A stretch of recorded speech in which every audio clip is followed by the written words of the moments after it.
Robert Graves, I, Claudius. Chapter 3. The name Livia is connected with the Latin word which means malignity. My grandmother was a consummate actress, and the outward purity of her conduct, the sharpness of her wit, and the graciousness of her manners deceived nearly everybody.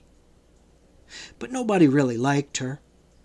Malignity commands respect, not liking. She had a faculty for making ordinary, easygoing people feel acutely conscious, in her presence, of their intellectual and moral shortcomings. I must apologize for continuing to write about Livia, but it is unavoidable, like all honest Roman histories. This is written from egg to apple. I prefer the thorough Roman method, which misses nothing, to that of Homer and the Greeks generally, who love to jump into the middle of things and then work backwards or forwards as they feel inclined. Yes, I have often had the notion of rewriting the story of Troy in Latin prose for the benefit of our poorer citizens who cannot read Greek, beginning with the egg, from which Helen was hatched, and continuing chapter by chapter to the apples eaten for dessert at the great feast in celebration of Ulysses' homecoming and victory over his wife's suitors. Where Homer is obscure or silent on any point, I would naturally draw from later poets, or from the earlier dares, whose account, though full of poetical vagaries, seems to me more reliable than Homer's, because he actually took part in the war, first with the Trojans, then with the Greeks. I once saw a strange painting on the inside of an old cedar chest which came, I believe, from somewhere in northern Syria. The inscription in Greek was "Poison is Queen," and the face of Poison, though executed over 100 years before Livia's birth, was unmistakably the face of Livia. And in this context I must write about Marcellus, the son of Octavia, by a former husband, Augustus, who was devoted to Marcellus, had adopted him as his son, giving him administrative duties greatly in advance of his years, and had married him to Julia. The common opinion at Rome was that he intended to make Marcellus his heir. Livia did not oppose the adoption, and indeed seemed genuinely welcome it as giving her greater facility for winning Marcellus's affection and confidence. Her devotion to him seemed beyond question. It was by her advice that Augustus advanced him so rapidly in rank, and Marcellus, who knew of this, was duly grateful to her. Livia's motive in favoring Marcellus was thought by a few shrewd observers to be that of making Agrippa jealous. Agrippa was the most important man in Rome after Augustus, a man of low birth, but Augustus's oldest friend and most successful general and admiral. Livia had always hitherto done her best to keep Agrippa's friendship for Augustus. He was ambitious, but only to a degree.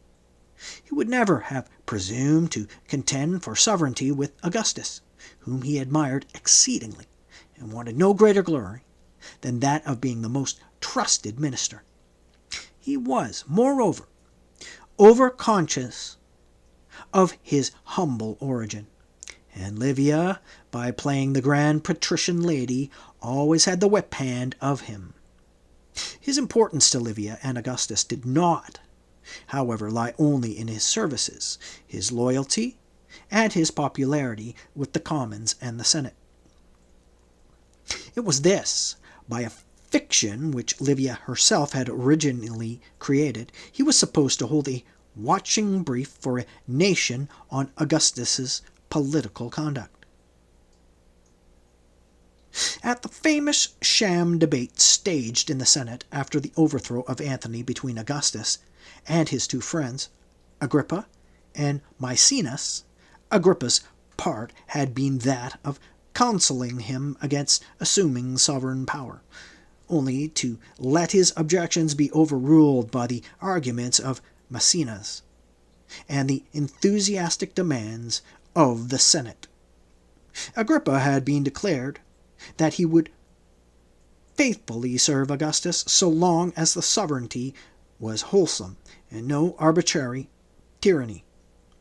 He was thenceforth popularly looked to and trusted as a buttress against possible encroachments of tyranny, and what Agrippa let pass, the nation let pass. It was now thought by these same shrewd observers that Livia was playing a very dangerous game in making Agrippa jealous of Marcellus, and events were watched with great interest. Perhaps her devotion to Marcellus was a sham, and her real intention was that Agrippa should be goaded into putting him out of the way. It was rumored that a devoted member of Agrippa's family had offered to pick a quarrel with Marcellus and kill him, but that Agrippa, though he was no less jealous than Livia had intended him to be, was too honorable to accept such a base suggestion. It was generally assumed that Augustus had made Marcellus his chief heir, and that Marcellus would not only inherit his immense wealth, but the monarchy. For how else can I write of it but as that, into the bargain? Agrippa, therefore, let it be known that while he was devoted to Augustus, and had never regretted his decision to support his authority, there was one thing that he would not permit as a patriotic citizen, and that was that the monarchy should become hereditary. But Marcellus was now almost as popular as Agrippa, and many young men of rank and family, to whom the question, monarchy or republic, seemed already an academic one, tried to ingratiate themselves with him, hoping for important honors from him when he succeeded Augustus. This general readiness to welcome a continuance of the monarchy seemed to please Livia, but she privately announced that in the lamentable case of the death or incapacity of Augustus, the immediate conduct of state affairs, until such time as further arrangements should be made by decrees of the Senate, must be entrusted to the hands more experienced than those of Marcellus. Yet Marcellus was such a favorite of Augustus that, though Livia's private announcements usually ended as public edicts, nobody paid much attention to her on this occasion, and more people courted Marcellus.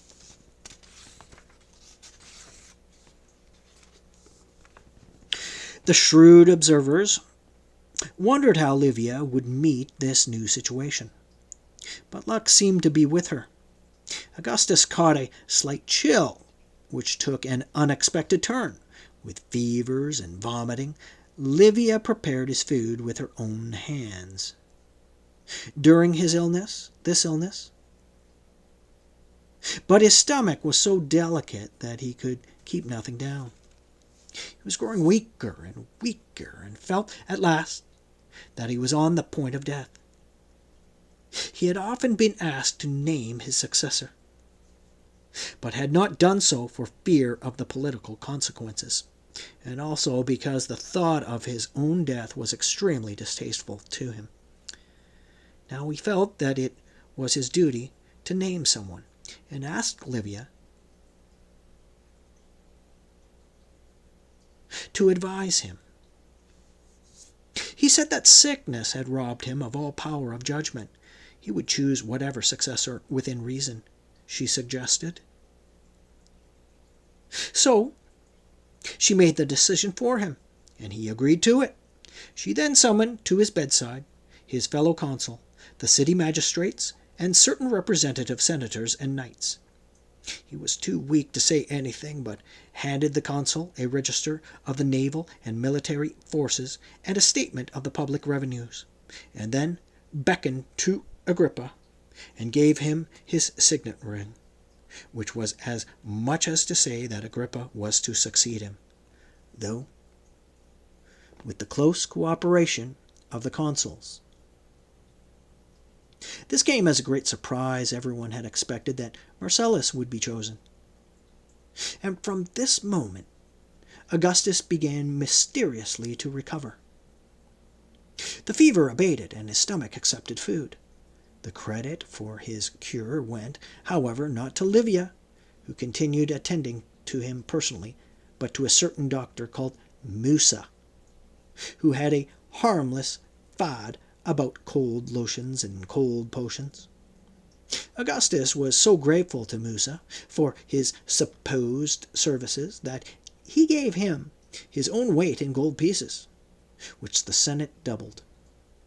Musa was also, though a freedman, advanced to the rank of knight, which gave him the right to wear a gold ring and become a candidate for public office.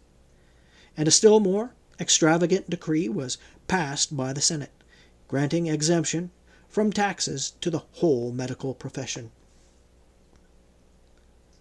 Marcellus was plainly mortified at not being declared Augustus's heir. He was very young, only in his 20th year. Augustus's previous favors had given him an exaggerated sense both of his talents and of his political importance.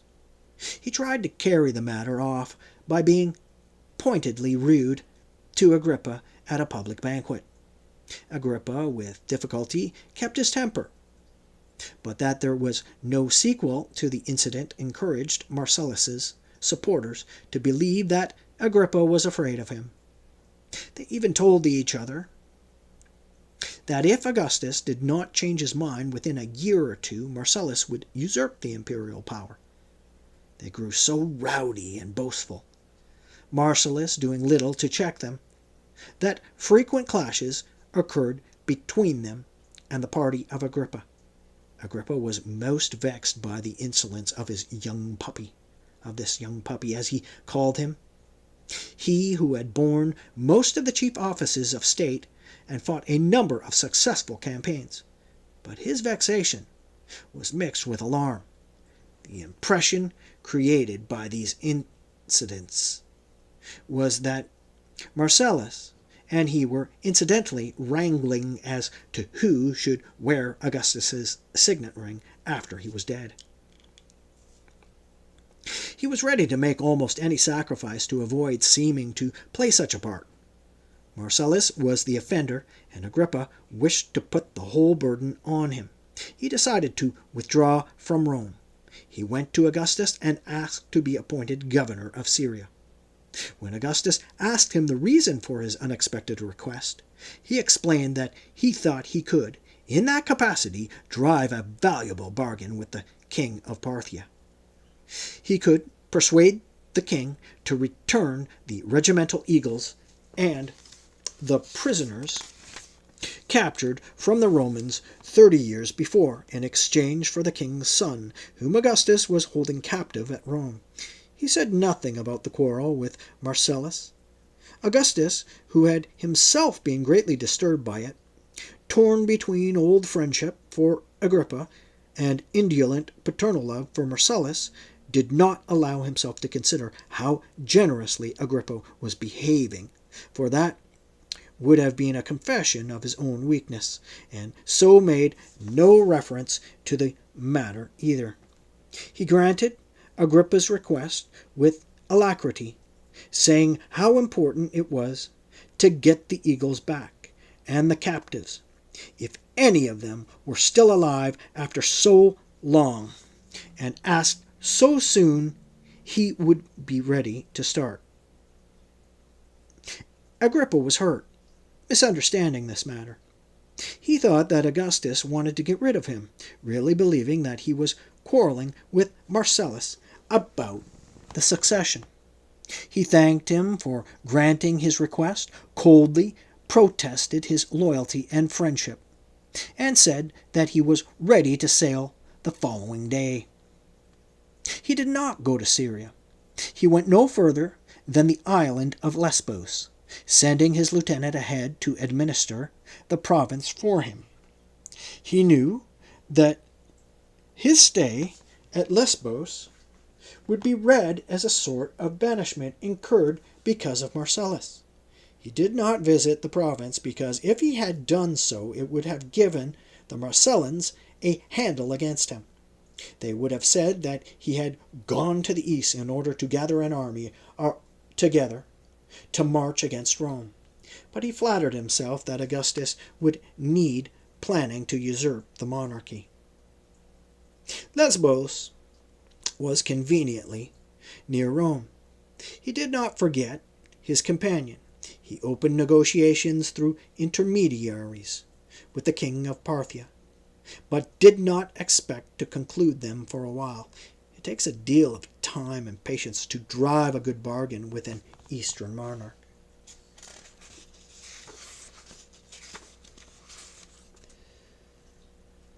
Marcellus was elected to a city magistracy,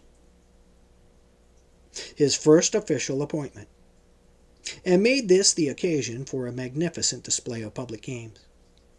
He not only tented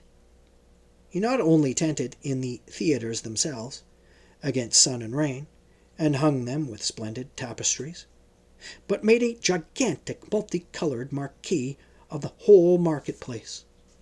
The effect was very gorgeous, particularly from the inside when the sun shone through. In the tent making he used a fabulous amount of red, yellow, and green cloth, which, when the games were over, was cut up and distributed to the citizens for clothes and bed linen. Huge numbers of wild beasts were imported from Africa for the combatants in the amphitheatre, including many lions, and there was a fight between 50 German captives and an equal number of black warriors from Morocco. Augustus himself contributed lavishly towards the expenses, and so did Octavia, as Marcellus's mother.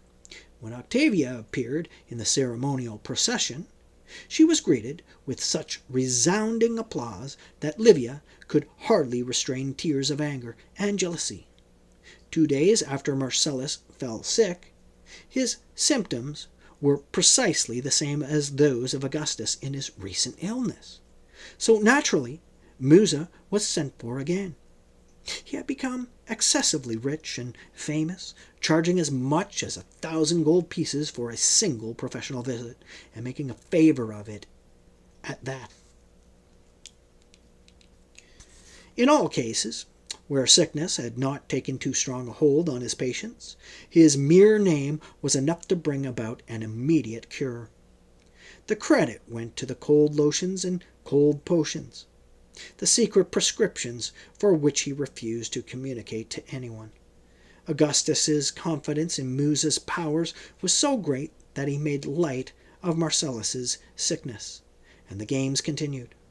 But somehow, in spite of the unremitting attention of Livia, and the very coldest lotions and potions that Musa could prescribe, Marcellus died.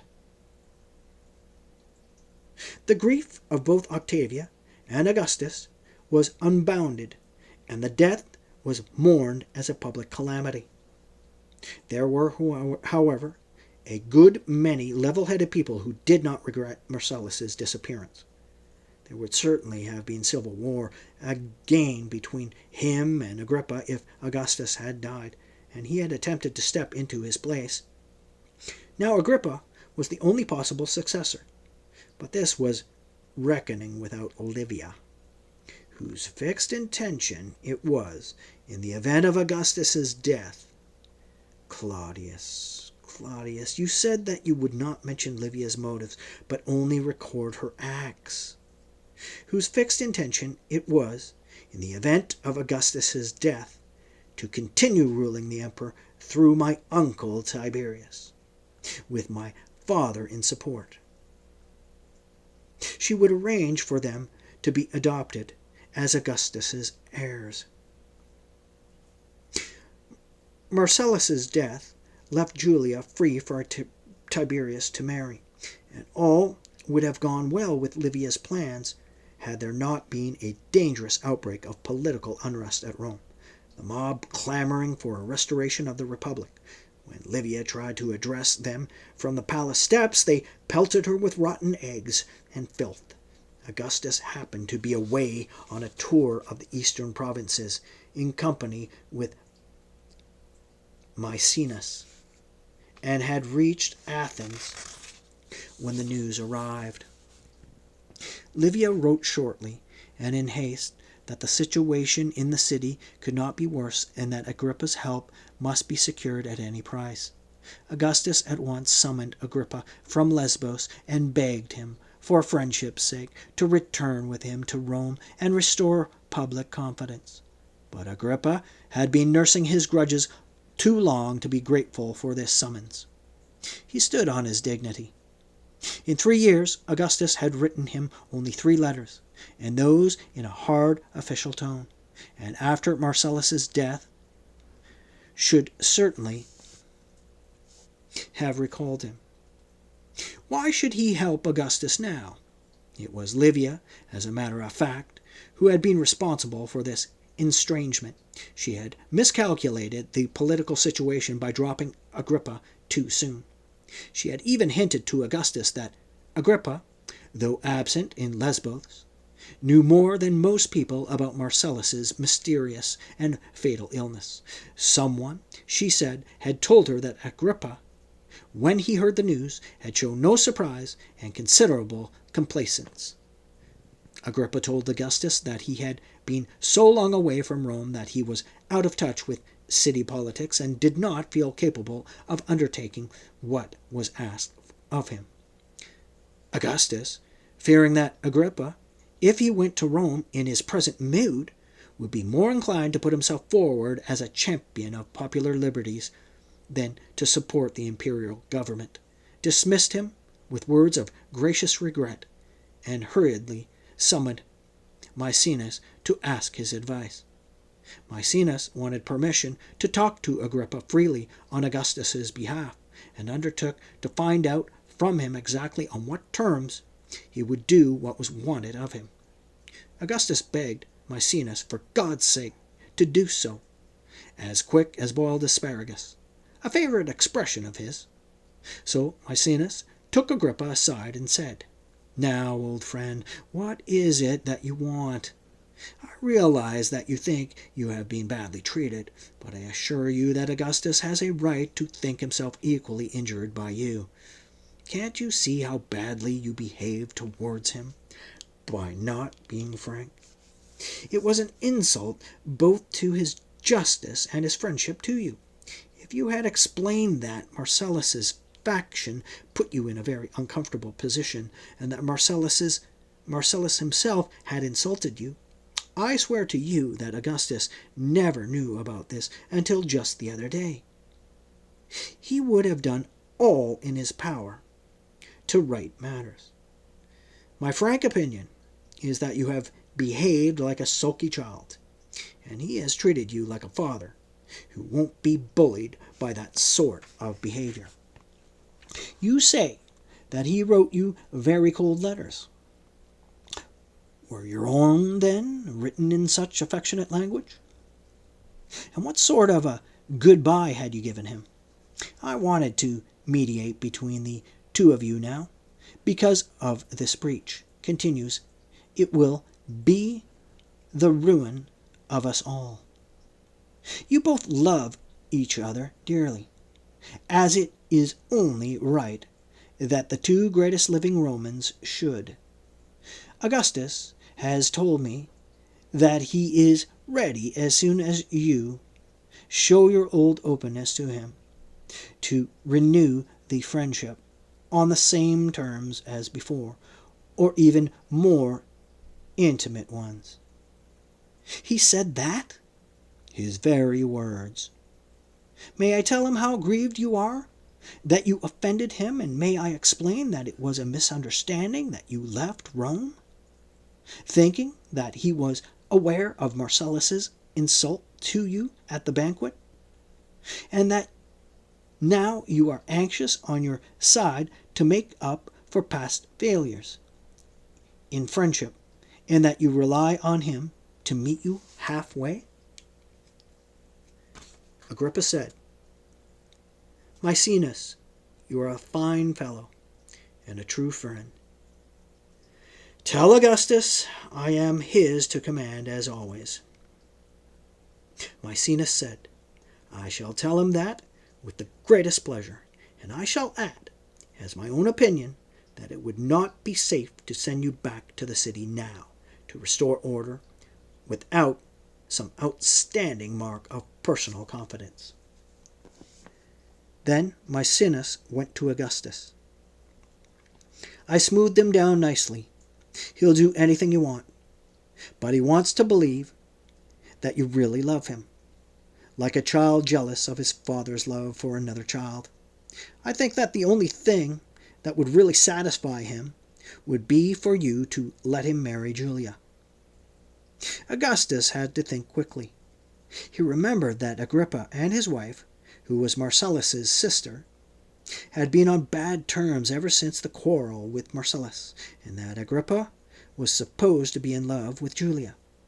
He wished Livia were present to advise him, but there was no escape from an instant decision. If he offended Agrippa now, he would never recover his support. Livia had written at any price, so he was free to make what arrangement he pleased. He sent for Agrippa again, and Maecenas staged a dignified scene of reconciliation. Augustus said that if Agrippa would consent to marry his daughter, it would be proof to him that the friendship, which he valued before any other in the world, was established on a secure foundation. Agrippa wept tears of joy and asked pardon for his shortcomings. He would try to be worthy of Augustus's loving generosity. Agrippa returned to Rome with Augustus and immediately divorced his wife and married Julia.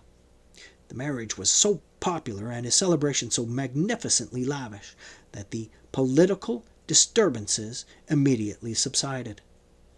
Agrippa won great credit for Augustus, too, by carrying through the negotiations for the return of the Eagle standards, which were formally handed over to Tiberius as Augustus's personal representative. The eagles were sacred objects, more truly sacred to Roman hearts than any marble statues of gods.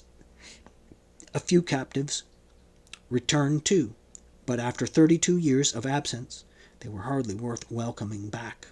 Most of them preferred to remain in Parthia, where they had settled down and married native women.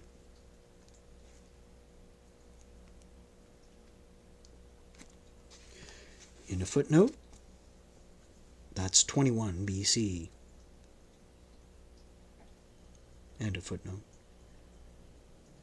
My grandmother Livia was far from pleased with the bargain made with Agrippa, the only cheerful side of which was the dishonor done to Octavia by the divorce of her daughter.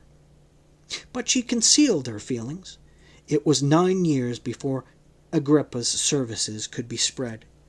Then he died suddenly at his country house. Footnote 12 BC. End of footnote. Augustus was away in Greece at the time, so there was no inquest on the body. Agrippa left a large number of children behind him, 3 boys and 2 girls, as Augustus's heirs-in-law. It would be difficult for Livia to set their claims aside in favor of her own sons. However, Tiberius married Julia, who had made things easy for Livia by falling in love with him and begging Augustus to use his influence with Tiberius on her behalf. Augustus consented only because Julia threatened suicide if he refused to help her. Tiberius himself hated having to marry Julia, but did not dare refuse.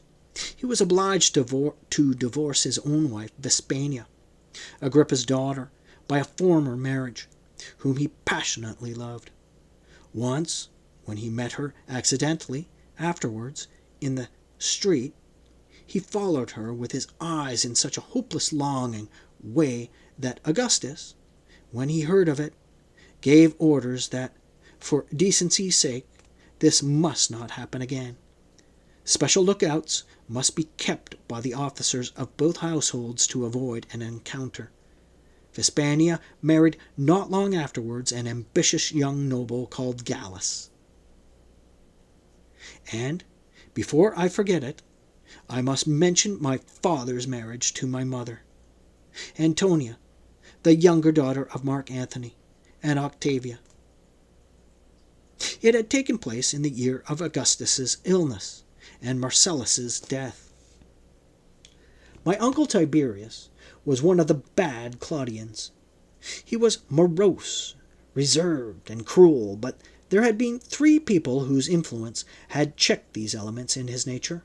First, there was my father, one of the best Claudians, cheerful, open, and generous. Next, there was Augustus, a very honest, merry, kindly man who disliked Tiberius, but treated him generously for his mother's sake. And lastly, there was Vespania. My father's influence was removed or lessened when they were both of an age to do their military service and were sent on campaign to different parts of the empire. Then came the separation from Vespania, and this was followed by a coolness with Augustus, who was offended by my uncle's ill-concealed distaste for Julia. With these 3 influences, he gradually went altogether to the bad. I should at this point, I think, describe his personal appearance. He was a tall, dark-haired, fair-skinned, heavily built man with a magnificent pair of shoulders, and hands so strong that he could crack a walnut or bore a tough-skinned green apple through with thumb and forefinger. If he had not been so slow in his movements, he would have made a champion boxer. He once killed a comrade in a friendly bout, bare-fisted, not with the usual metal boxing gloves, with a blow on the side of the head that cracked his skull. He walked with his neck thrust slightly forward and his eyes on the ground. His face would have been handsome if it had not been disfigured by so many pimples, and if his eyes had not been so prominent, and if he had not worn an almost perpetual frown.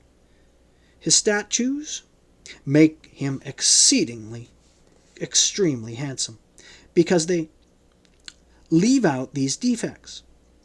He spoke little, and that very slowly, so that in conversation with him one always felt tempted to finish his sentences for him and answer them in the same breath.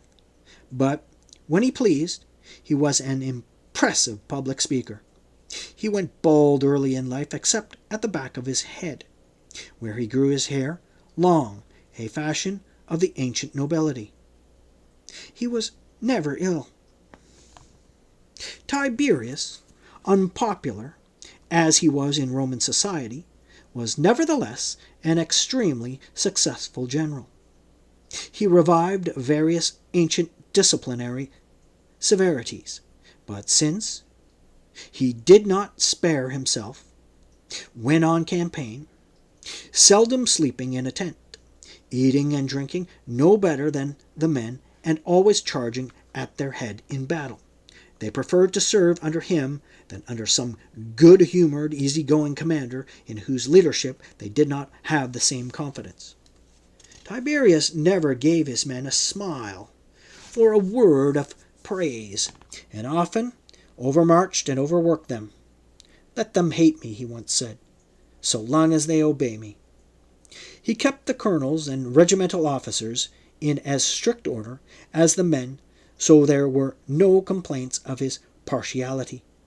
Service under Tiberius was not unprofitable. He usually contrived to capture and sack the enemy's camps and cities. He fought successful wars in Armenia, Parthia, Germany, Spain, Dalmatia, the Alps, and France.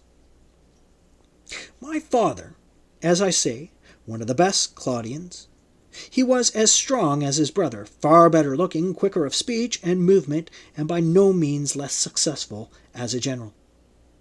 He treated all soldiers as Roman citizens, and therefore as his equals except in rank and education. He hated having to inflict punishment on them. He gave orders that as far as possible all offenses against discipline should be dealt with by the offender's own comrades, whom he assumed to be jealous for the good name of their section or company. He gave it out that if they found that any offense was beyond their corrective powers, for he did not allow them to kill a culprit or incapacitate him for his daily military duties, it should be referred to the regimental colonel. But so far as possible, he wished his men to be their own judges. The captains might flog by permission of their regimental colonels, but only in cases where the offense, such as cowardice in battle or theft from a comrade, showed a baseness of character that made flogging appropriate. But he ordered that a man once flogged must never afterwards serve as a combatant. He must be degraded to the transport or clerical staff.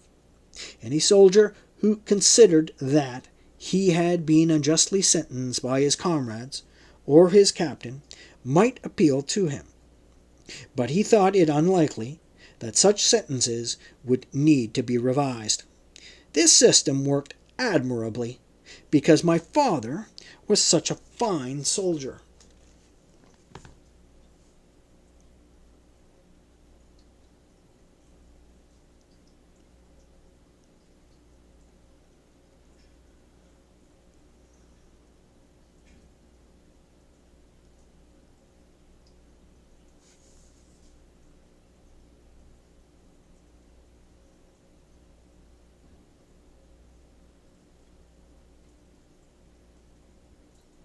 That he inspired the troops. This system worked admirably because my father was such a fine soldier that he inspired the troops to a virtue of which other commanders did not believe them capable. But it can be understood how dangerous it was for troops who had been handled in this way to be commanded afterwards by any ordinary general. The gift of independence, once granted, cannot be lightly taken away again. There was always trouble when troops who had served under my father happened to be drafted for service under my uncle.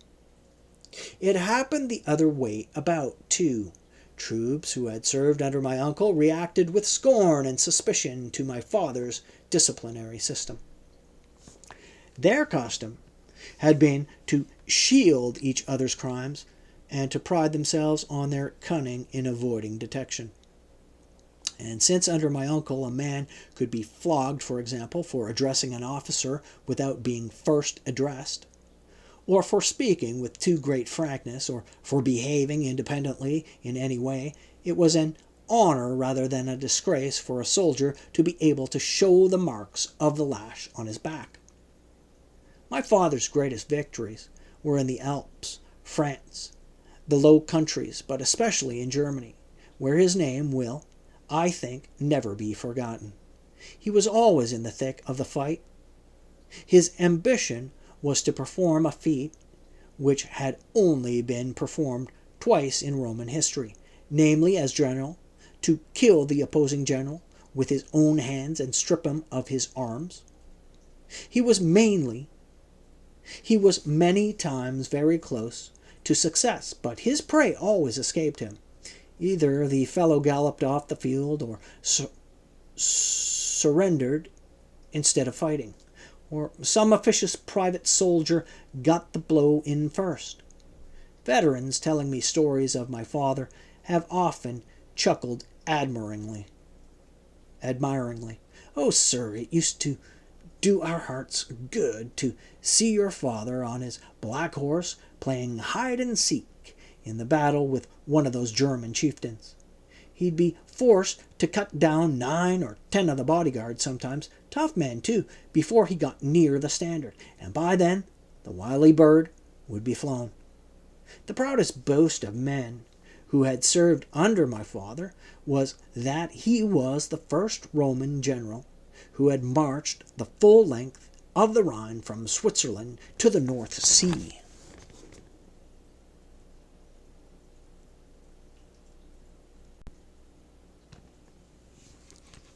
Chapter 4.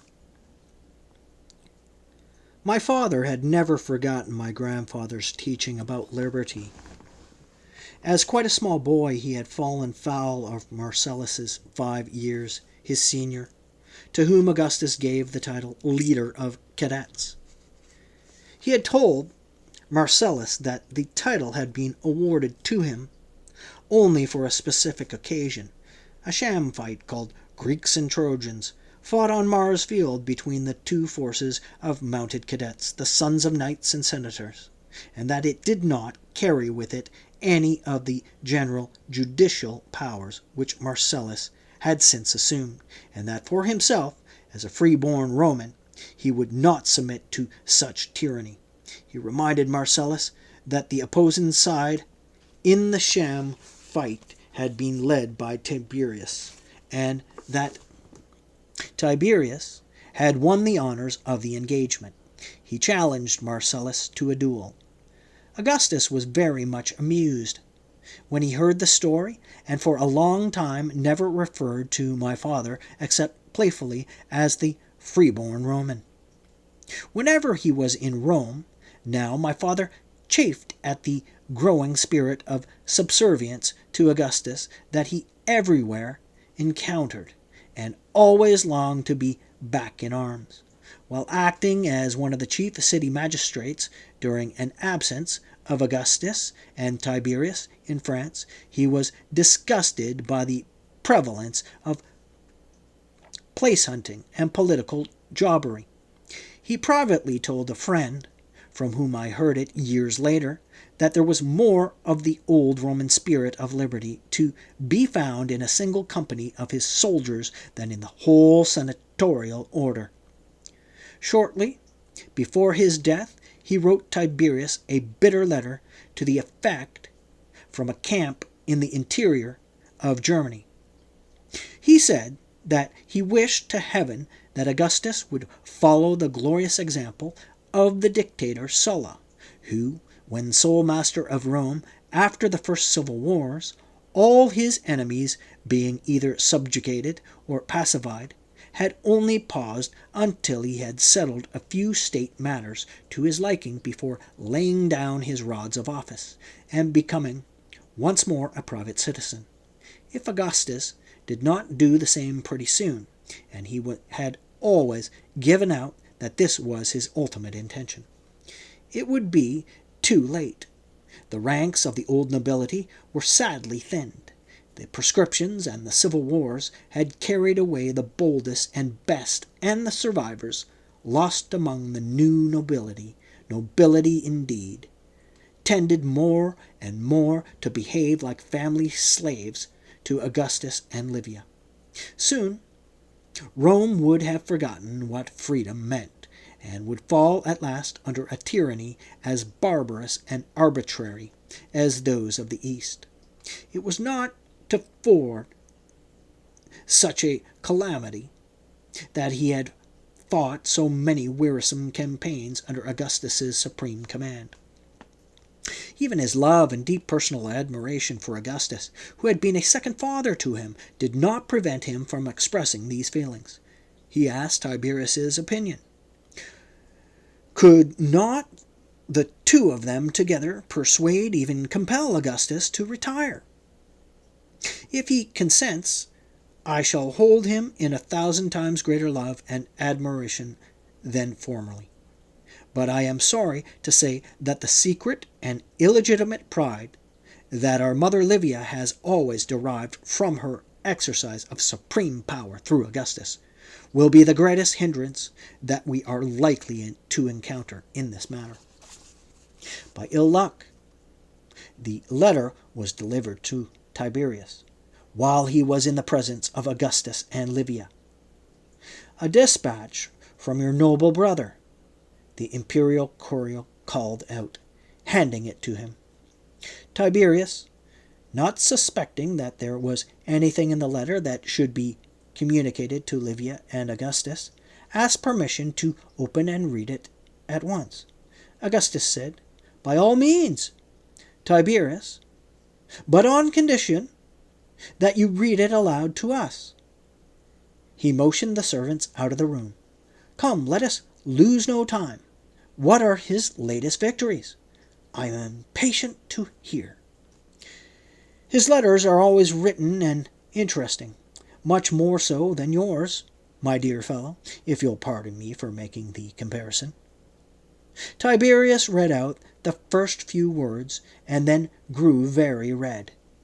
He tried to skip over the dangerous part, but found that there was little but danger throughout the letter, except just at the end, where my father complained of giddiness from a head wound and told of his difficult march to the Elbe. Curious portents and had occurred lately, he wrote. A most extraordinary display of shooting stars, night after night. Sounds like the lamenting of women from the forest, and 2 divine youths on white horses in Greek, not German dress, had suddenly ridden through the middle of the camp at dawn. Finally, a German woman of more than mortal size had appeared at his tent door and spoken to him in Greek, telling him to advance no further because a fate ruled against it. So Tiberius read a word here and there, stumbled, said that the writing was illegible, started again, stumbled again, and finally excused himself. "What's this?" said Augustus. "Surely you can make out more than that?" Tiberius pulled himself together. "To be honest, sir, I can, but the letter does not deserve reading. Evidently my brother was not well at the time of writing it." Augustus was alarmed. "He's not seriously ill, I hope?" But my grandmother Livia, as if her mother's anxiety for once overrode good manners, though of course she guessed at once that there was something in the letter that Tiberius was afraid to read because it reflected either on Augustus or herself, snatched it from him. She read it through, frowned grimly, and handed it to Augustus, saying, "This is a matter which only concerns you. It is not my business to punish a son, however unnatural, but yours as his guardian and as the head of the state." Augustus was alarmed, wondering what in the world could be amiss. He read the letter, but it seemed to call for disapproval rather as something which had outraged my grandmother than as something written against himself. Indeed, except for the ugly word compel, he secretly approved of the sentiments expressed in the letter, even though the insult to my grandmother reflected on himself, as having been persuaded by her against his better judgment. The Senate were certainly becoming shamefully obsequious in their manners towards him and his family and staff. He disliked the situation as much as my father, and it was true that as long ago as before the defeat and death of Antony, he had publicly promised to retire when no public enemy remained in the field against him, and he had several times since referred in his speeches to the happy day when his tasks would be done.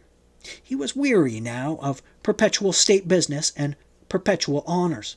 He wanted a rest and anonymity.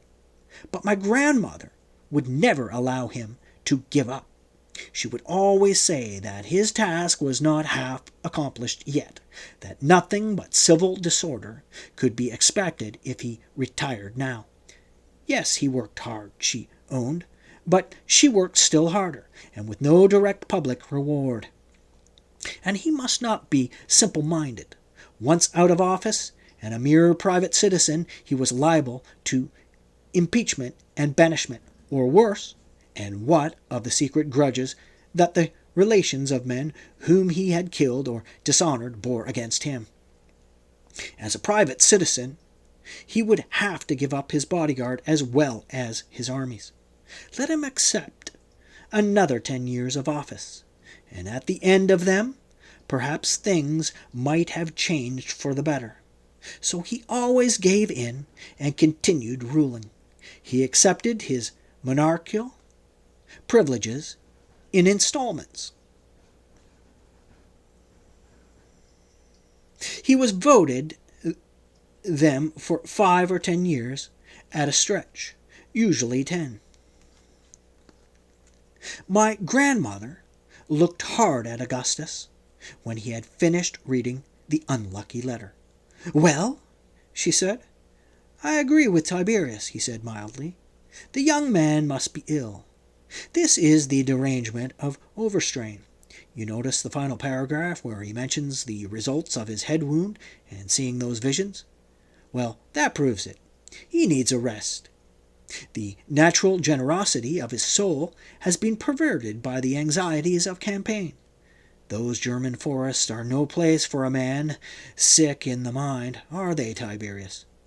The howling of wolves gets on one's nerves the worst, I believe. The lamenting of women he talks about was surely wolves. What about recalling him now that he has given these Germans such a shaking as they'll never forget?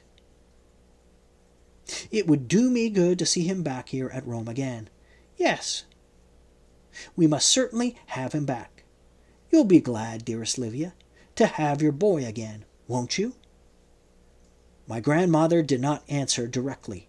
She said, still frowning, "And you, Tiberius?" My uncle was more politic than Augustus. He knew his mother's nature better. He answered, "My brother certainly seems ill. But even illness cannot excuse such unfilial behavior and such gross folly. I agree that he should be recalled to be reminded of the heinousness of having entertained such base thoughts about his most devoted and indefatigable mother, and of the further enormity of committing them to paper and sending them by courier through unfriendly country. Besides, the argument from the case of Sulla is childish. As soon as Sulla was out of power, the civil wars began again, and his new constitution was overturned. So Tiberius came quite well out of the affair, but much of his severity against my father was genuine, for landing him in so embarrassing a position. Livia was choking with rage against Augustus for allowing insults to her to go by so easily, and in her son's presence too. Her rage against my father was equally violent. She knew that when he returned, he was likely to carry into execution his plan for forcing Augustus to retire. She also saw that she would never now be able to rule through Tiberius, even if she could assure the succession for him. So long as my father, a man of enormous popularity at Rome, and with all the Western regiments at his back, stood waiting to force the restoration of popular liberties and supreme power for her, had come to be more important than life or honor. She had sacrificed so much for it. Yet she was able to disguise her feelings. She pretended to take Augustus's view that my father was merely sick, and told Tiberius that she thought his censure too severe. She agreed, however, that my father should be recalled at once. She even thanked Augustus for his generous extenuation of her poor son's fault, and said that she would send him out her own confidential physician with a parcel of hellebore from Anticyra in Thessaly, which was a famous specific for cases of mental weakness. The physician set out the next day in company with the courier who took Augustus's letter. The letter was one of the friendly congratulations on his victories and sympathy for his head wound. It permitted him to return to Rome in language which meant that he must return whether he wished to come or not. My father replied a few days later with thanks for Augustus's generosity.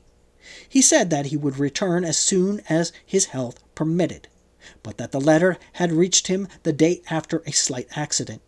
His horse had fallen under him at full gallop, rolled on his leg, and crushed it against a sharp stone.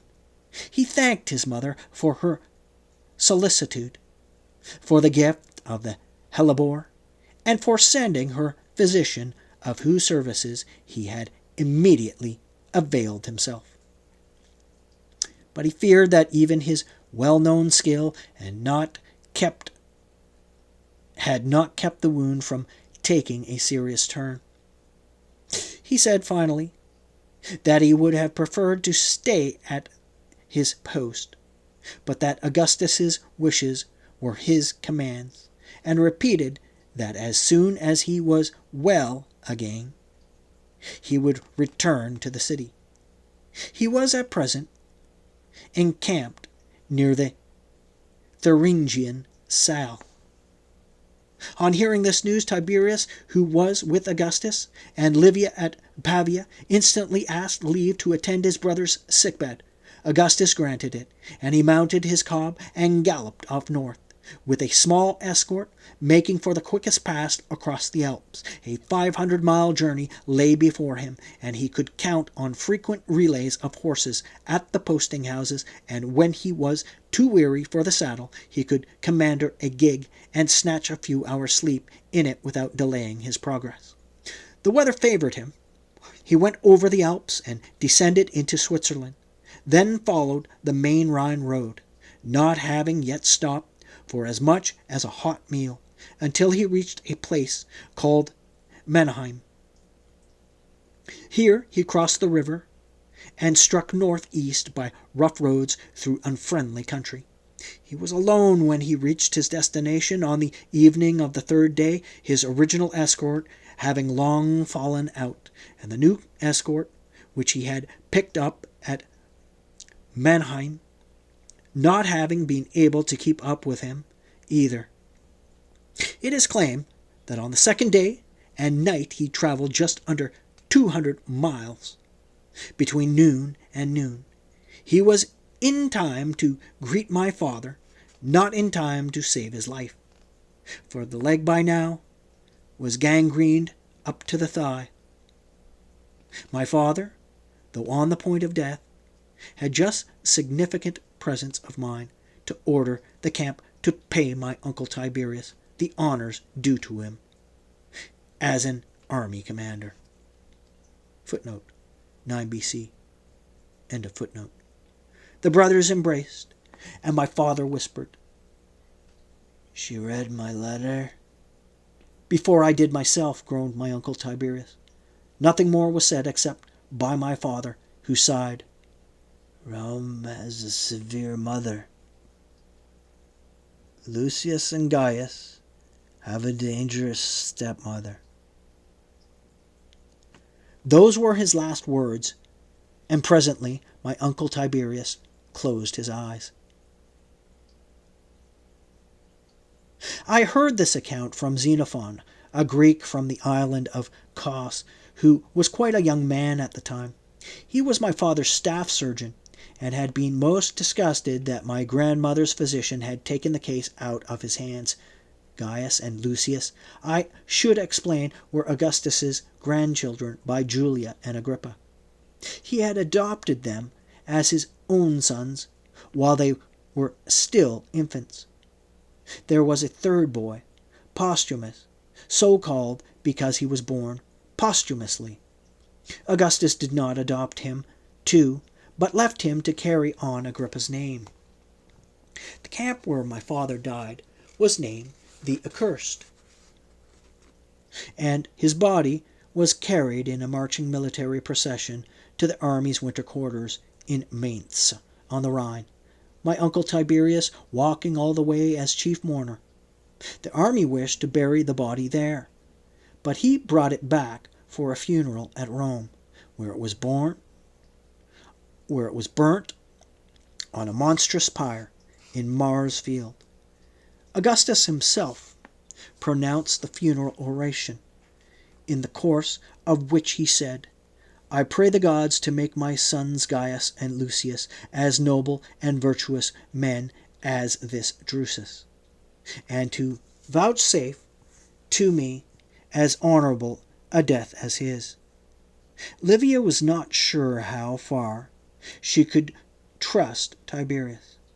On his return with my father's body, his sympathy with her had seemed forced and insincere, and when Augustus wished himself as honorable a death as my father's, she saw a brief half-smile cross his face.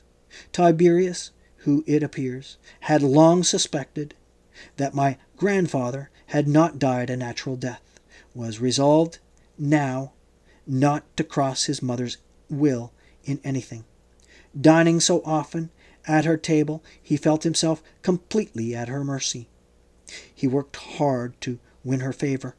Livia understood what was in his mind, and was not dissatisfied. He was the only one who suspected her of being a poisoner, and would obviously keep his suspicions to himself. She had lived down the scandal of her marriage with Augustus, and was now quoted in the city as an example of virtue in its strictest and most disagreeable form. The Senate voted that 4 statues of her should be set up in various public places. This was by way of consoling her for her loss.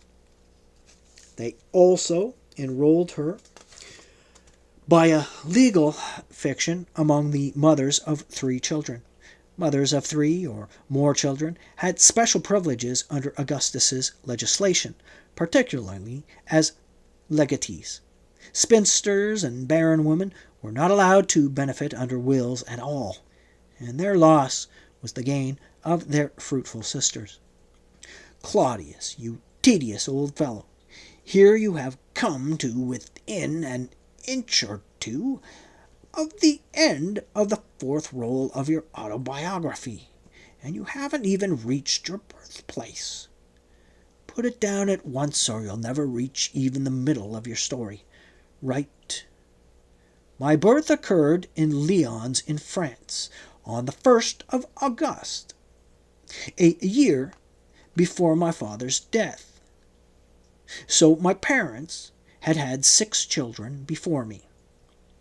But, as my mother always accompanied my father on his campaigns, a child had to be very hardy to survive. Only my brother Germanicus, 5 years older than myself, and my sister Livilla, a year older than myself, were living. Both inherited my father's magnificent constitution. I did not. I nearly died on 3 occasions before my 2nd year, and had not my father's death brought the family back to Rome, it is most unlikely that this story would have been written.